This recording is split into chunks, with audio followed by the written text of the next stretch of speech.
Coming up on this Tuesday edition of Daybreak, US Vice President Joe Biden is in Tokyo on the first leg of his Northeast Asia trip amid high tensions in the region over China's newly declared air defense zone. Biden will meet with Japanese Prime Minister Shinzo Abe later today. President Park Geun-hye pushes ahead with the confirmation of 3 key government posts, despite strong objections from the main opposition party. Plus, the United Nations, for the first time, says it has massive evidence that implicates Syrian President Bashar al-Assad of being responsible for war crimes. Daybreak begins now.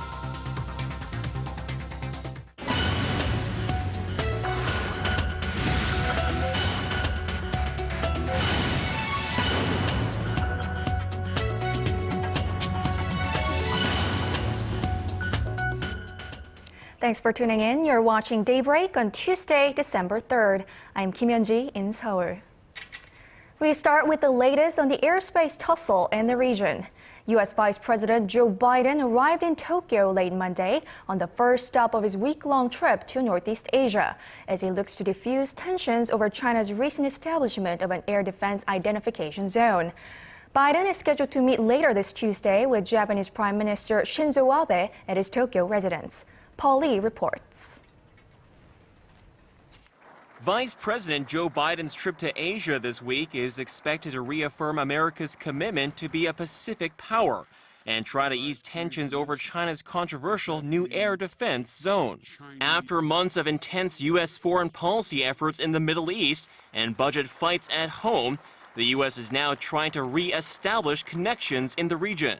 Biden arrived in Tokyo, where he will seek to push forth an agreement with Japan on the 12-nation, multi-trillion-dollar Trans-Pacific Partnership Trade Deal, better known as the TPP. His trip comes less than a month before a ministerial meeting between related countries, where they will negotiate to conclude the TPP by the end of this year. But Biden's trade agenda has been overshadowed by heightened tensions in the region, after China declared a new air zone that overlaps with one already set out by Japan and also covers islands controlled by Tokyo. China has become more assertive in the East China Sea under President Xi Jinping, and this is putting East Asia's 2 economic giants, China and Japan, in direct military competition. Wary of a rising China, Biden will address the issue and seek clarity regarding China's intentions when he meets with President Xi later this week, according to senior U.S. officials. Biden's final destination will be South Korea, where he will meet with President Park Geun-hye and discuss the TPP, the controversial airspace issue, and North Korea. Paul Yi, Arirang News. President Park Geun-hye confirmed 3 key government posts on Monday, including the new welfare minister and prosecutor general. The presidential office said that this decision was necessary to normalize state affairs, but the main opposition Democratic Party slammed the president's move, saying she should have listened to their objections. Our presidential office correspondent Oh Jin-ju reports. Health and Welfare Minister Moon Hyung-pyo, Prosecutor General Kim Jin-tae, and Chief State Auditor Hwang Chan-hyun have been officially placed into their respective seats by President Park Geun-hye. President Park ordered the newly appointed officials to work toward rooting out the abnormal practices that have penetrated state affairs, such as corruption, and make sure that nobody in any case defies the Constitution and the nation's democratic principles. The president had delayed all 3 appointments due to strong objections by the opposition party after a bill confirming the chief state auditor's nomination was unilaterally passed by the ruling Saenuri party last week. However, the presidential office of Cheongwon said Monday that it could no longer delay the appointments for the sake of normalizing state affairs and made it clear that the decision was not made with any political consideration. Political pundits say the president appears to have decided to fill the key post to minimize disruptions to government affairs amid prolonged gridlock at the National Assembly. In Korea, nominees for key government posts must undergo parliamentary confirmation hearings. But regardless of the result, the president is allowed to push ahead with an appointment 20 days after a bill for parliamentary approval has been submitted to the Assembly. While the ruling party welcomed President Park's appointments, the main opposition Democratic Party slammed the decision, saying that she has completely disregarded the National Assembly, especially as it took place during a meeting between the leaders of the two main rival parties. The nomination for Health and Welfare Minister Moon was the subject of the strongest opposition by the DP over allegations that he had used a corporate credit card for personal use. Oh Jin-ju, Arirang News. The leaders of the two main rival parties are set to hold talks later today after their rare meeting on Monday ended with both sides failing to compromise on terms to meet the legal deadline for passage of the 2014 government budget. Ruling Saturday Party leader Hwang Woo-yeol criticized the opposition party for rejecting his call to set up a four-person committee to deal with budget proposals and bills that focus on the people's livelihoods. Democratic Party leader Kim Han-gil, however, slammed the ruling party for unilaterally passing a bill confirming the nomination of the chair of the State Audit Board. The DP also once again demanded that an independent probe be launched to investigate allegations that the nation's spy agency meddled in last year's presidential election. Korea is moving a step closer to joining negotiations for a U.S.-led trade pact among Asia-Pacific nations called the Trans-Pacific Partnership, or TPP. Korean officials are due to begin working-level meetings this week with officials from the United States, Japan, Canada, and other countries taking part in the dialogue for the free trade deal. Hwang Ji-hye has the details. During the 9th Ministerial Conference of the World Trade Organization that kicks off on Tuesday in Bali, Korea is expected to hold preliminary bilateral talks with countries taking part in the U.S.-led TPP. Korea's Trade Ministry said Monday that it expects the Bali gathering to provide an opportunity for collecting information related to the negotiations and reviewing conditions for its participation in the regional trade pact. The Korean government expressed its interest late last week in joining the 12-nation talks aimed at removing trade barriers among Asia-Pacific countries, making up about 40% of the world economy. The government said the trade pact involving the United States, Japan, Canada, and 9 other nations will help Korea boost trade in the region. The initiative of the so-called Trans-Pacific Partnership Trade Pact is spearheaded by Washington, which is trying to reaffirm its influence in the Asia-Pacific region. China, on the other hand, is focusing its efforts on the Regional Comprehensive Economic Partnership, a 16-nation trade deal that involves 10 ASEAN nations and 6 major Asia-Pacific economies, including China, Korea, and Japan. Korea, which already has free trade arrangements with both the United States and the European Union, previously maintained that it would focus on pending free trade talks, including those with China and Australia, before deciding on the TPP. The Trade Ministry says that its final decision on whether to join the talks for TPP will be based on the outcome of preliminary bilateral talks with the countries involved. Hwang Ji-hye, Arirang News. Korea's consumer prices stayed in the 0% range for the third straight month in November, helped by a drop in the prices of farming and petroleum products. Statistics Korea says the nation's inflation rate edged up just 0.9% last month from the same period a year earlier, quickening slightly from the 0.7% gain tallied in the previous month. Core inflation, which excludes volatile oil and food prices, rose 1.8% in November from a year earlier and 0.3% from the previous month.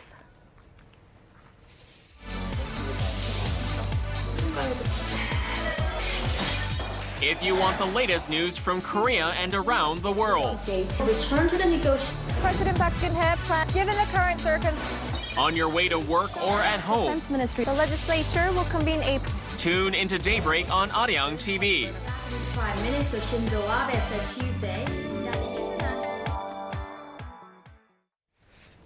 A United Nations inquiry says it has evidence that implicates Syrian President Bashar al-Assad in the authorization of war crimes.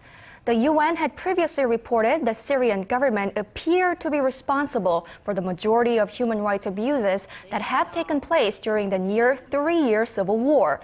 But this is the first time the UN has accused Assad so directly. The UN High Commissioner for Human Rights, Navi Pillay, says her team of inquiry into Syria found massive evidence of serious war crimes and crimes against humanity. Pillay added that the scale and viciousness of the human rights abuses in Syria almost defies belief. The Syrian government was dismissive of the Pillay's remarks, calling them nonsense. Thousands of protesters in the Ukrainian capital, Kiev, have blocked entrances to the government building and called for the removal of the prime minister and his cabinet over the president's decision to scrap an agreement for closer ties to the European Union. Prime Minister Mykola Azarov says the protests have spiraled out of control and are showing signs of a coup d'etat. Speaking to ambassadors from the EU, Canada, and the U.S. on Monday, Azarov said blocking state institutions was very serious and that it indicates the protesters plan to seize the parliament building. Most of the international community, including the United States, have condemned the violence and called for all sides to hold talks. Taking you now to Thailand. The anti-government movement issued an ultimatum to Prime Minister Yingluck Shinawatra to step down within 2 days and return power to the people. But the Thai leader rejected the call outright on Monday. Our Kwon So-ah has the latest. On Sunday night, the opposition leading the protests in Thailand gave Prime Minister Yingluck Shinawatra a 2-day ultimatum to step down from her post. Yingluck replied Monday by saying it is not possible for her to resign due to the nation's constitution, but she did add that she is still open to talks. Opposition leader Suthep Thakksuban said Sunday there was no room for negotiations, but did not elaborate on what actions might follow if the request was not accepted. Days of protests became violent over the weekend when opposition protesters, government supporters, and police clashed. At least 4 people have been killed and hundreds injured during demonstrations in the capital of Bangkok. About 30,000 protesters gathered at major government sites over the weekend in efforts to unseat Prime Minister Yingluck. The protesters accused the Prime Minister of being a puppet for her brother, former Prime Minister Thaksin Shinawatra, who was ousted in a coup in 2006. The current government was set up through elections. It's not a military regime. I don't understand the anti-government protesters. Suthep, the opposition leader, called on government employees to go on a general strike Monday. I declare Monday as a national holiday for all government employees for the resignation of the government. The clashes continued on Monday as demonstrators tried to storm barricades in front of the Prime Minister's office. However, correspondents said that the number of protesters seemed to have diminished compared to the weekend. Meanwhile, several universities, more than 60 schools, and the main United Nations office in the capital were closed on Monday due to security concerns. Kwon So-ah, Arirang News. U.S. authorities have begun a probe into the cause of Sunday's train crash in the Bronx area of New York City, in which 4 people were killed and more than 60 injured. The train derailed on a large curved section of track in the early hours of Sunday morning local time, about 100 meters north of a Metro North station in the Bronx. The National Transportation Safety Board is analyzing data recorders for clues as to whether speed, mechanics, or human error contributed to the derailment. The investigation is expected to last several days, and officials have identified the deceased. Among them was one Korean national, 35-year-old An Gi-suk. Of the around 150 people who were on board, 11 remain in a critical condition.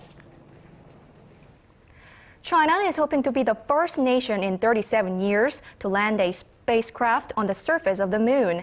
And they moved one step closer to that goal on Monday with the successful launch of a rover that's expected to land on the lunar surface in less than 2 weeks' time. Kim Hyun-bin reports. In a major milestone for the country's ambitious space program, China launched its first lunar rover mission from a site in the southwest of the country early Monday morning, local time. According to the Beijing Aerospace Control Center, the Chang'e 3 probe has entered Earth's orbit. That means the Chang'e 3 probe was successfully launched. The Long March 3B carrier rocket's payload includes a landing module and a 6-wheeled robotic rover called the Jade Rabbit. If everything goes to plan, The rover will land on the moon in mid-December, where it will conduct geological surveys and search for natural resources. The probe is scheduled to return to Earth in 2017. This signals a shift into the second stage of China's lunar exploration program. The first step was orbiting the moon, which was accomplished for the first time in 2007. The third step will be returning moon rock samples to Earth by the year 2020, after which the nation will look into the possibility of sending a human to the moon's surface. Beijing insists that its space program is for peaceful purposes, but the U.S. Department of State says it wants to prevent China from enhancing its space capabilities, as it could be used to gain a strategic advantage. Kim Hyun-bin, Arirang News.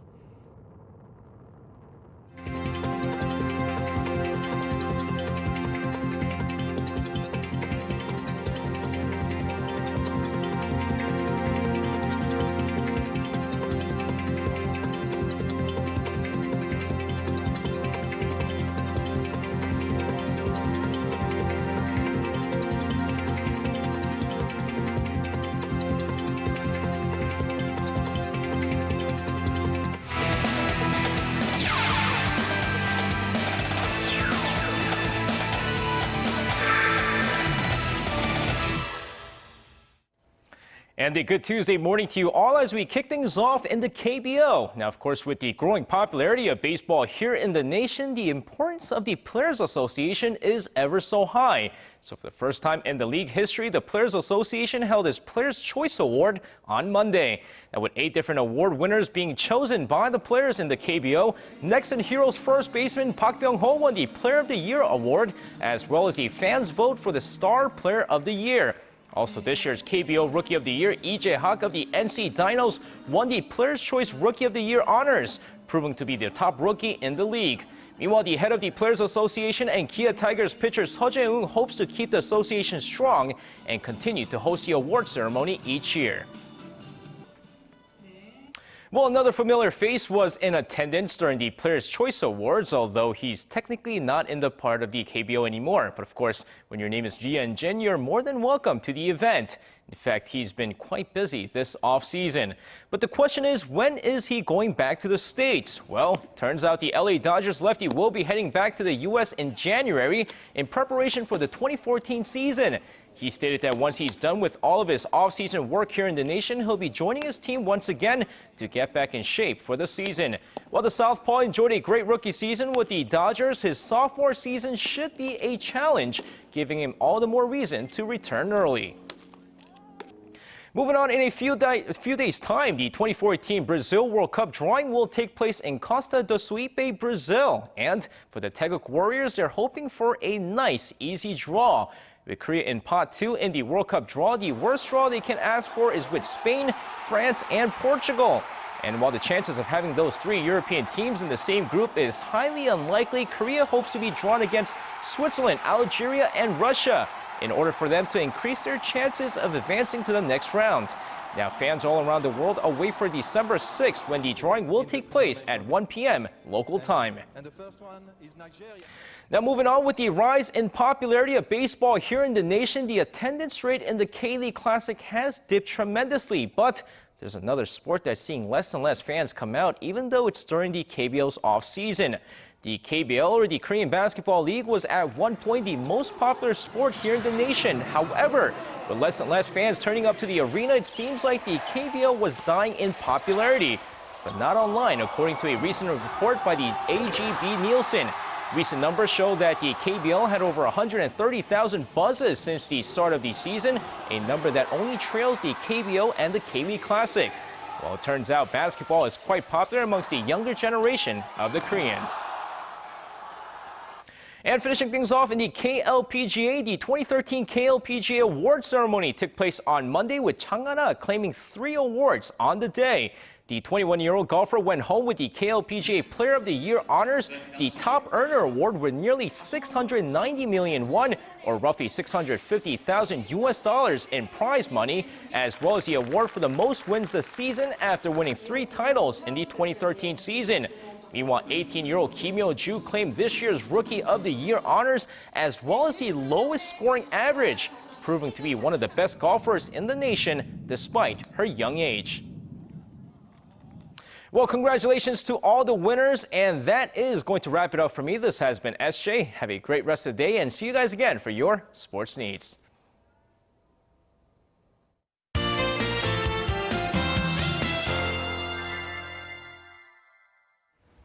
Happy Tuesday morning to you. I'm Lee Ji-hyun with your latest weather forecast.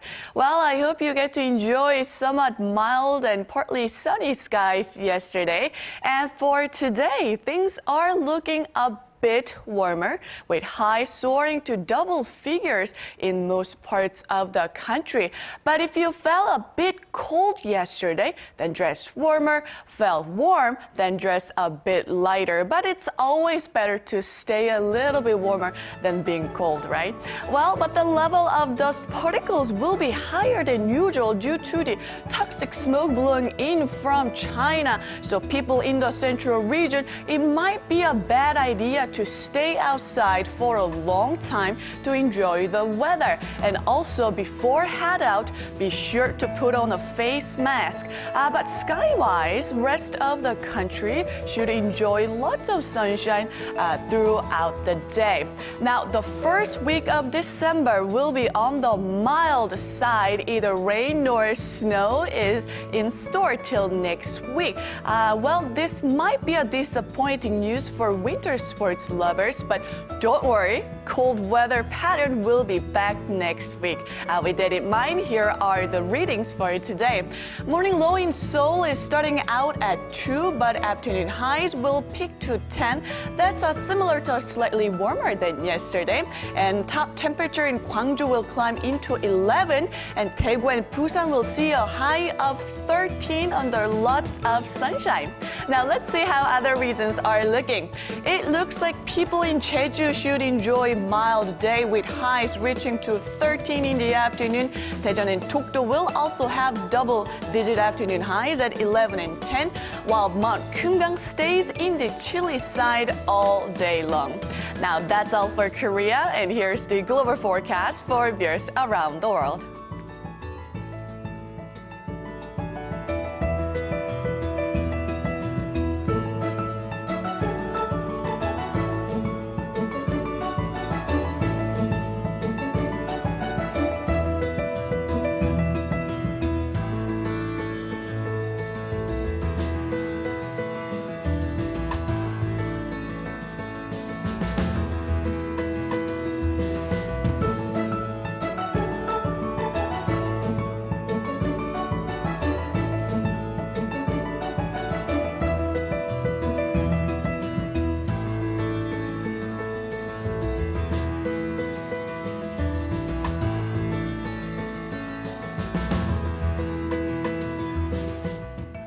That's all for me at this hour. Enjoy your morning commute and hope you have a wonderful Tuesday. And don't forget to join me again for another updates afternoon.